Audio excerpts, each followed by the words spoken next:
Hey, this is Ryan of Happy Healthy Vegan. I'm hoping everyone watching this video, I'm finding you guys in good health and doing well, and hopefully you're following the instructions from your leaders saying to stay put. At least that's what's happening here in California.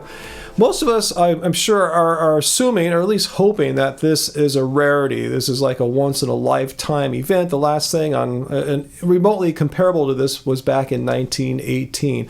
Unfortunately, just a couple days ago, in an exclusive interview with The Guardian, the United Nations environmental chief said that no, this is most likely nature sending us a message. And as you'll see, this message from nature is about how poorly we're taking care of our planet and how much of it has to do with animal agriculture, the kinds of foods that we eat. Well, first of all, let's see what UN Environment Chief said. Her name is Inger Anderson. Nature is sending us a message with the coronavirus pandemic and the ongoing climate crisis. She further says that humanity was placing too many pressures on the natural world with damaging consequences, and warned that failing to take care of the planet meant not taking care of ourselves. The article continues on.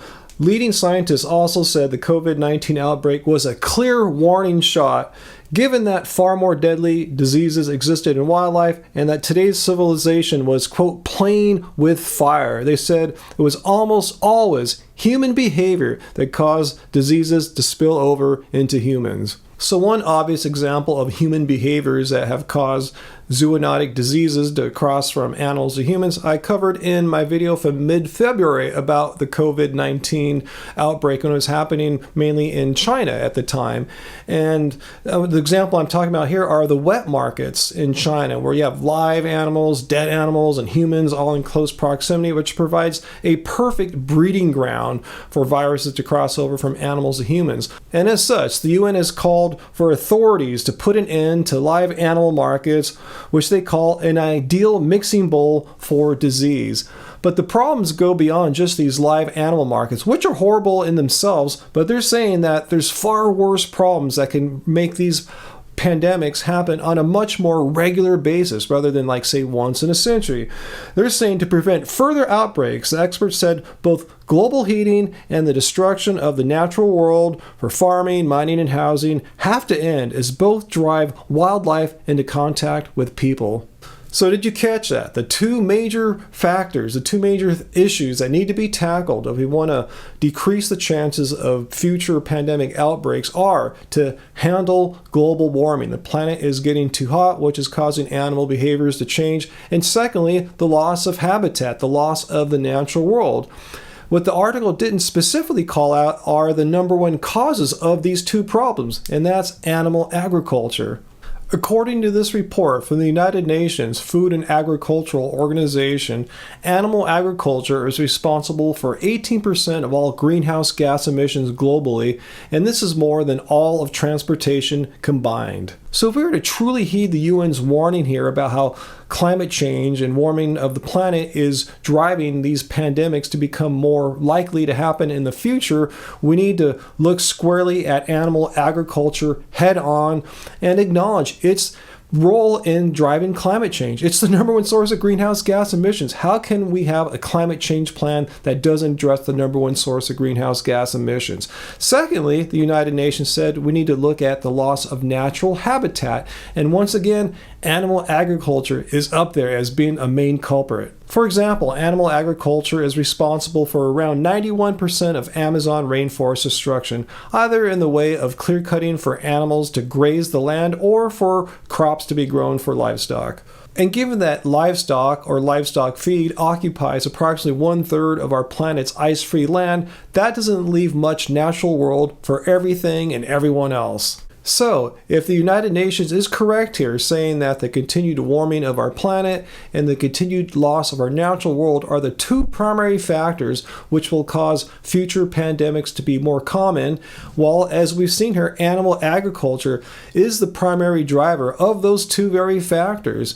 So we might be in for a lot of trouble in the not so distant future. Well, this is the same exact idea that Keegan, one of the producers of Cowspiracy, had, and strangely started started making a full-length documentary about this very topic, about the connection between factory farming, animal agriculture, wet markets, and their connection to future pandemics being more of a problem for us. Kip said that director Alex Lockwood and I started working on this film almost 6 months ago, long before COVID-19 began making headlines, because the dangers of zoonotic diseases in its present form have been with us since humans started farming animals. Before, say, a month or so ago, most people have never even heard of zoonotic diseases, which are those that are spread between animals and humans, which COVID-19 is. And like I said, this is going to be a big problem in our future, according to the United Nations.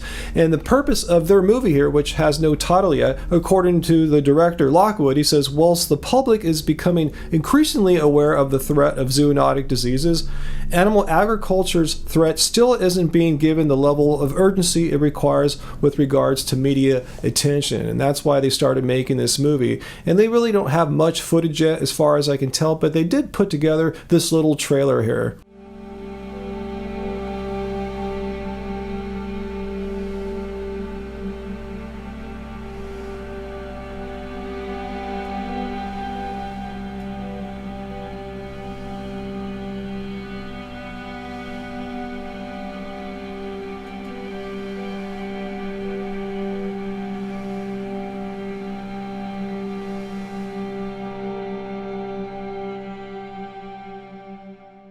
I mean, this is crazy. I can't imagine what these filmmakers are dealing with right now. Half a year ago, they set out to make a documentary to show the world the connection between how we treat animals, animal agriculture, wet markets, and their connection to causing pandemics. And in the middle of making this movie, the world's largest pandemic breaks out. And sure enough, it's a zoonotic disease in its origin.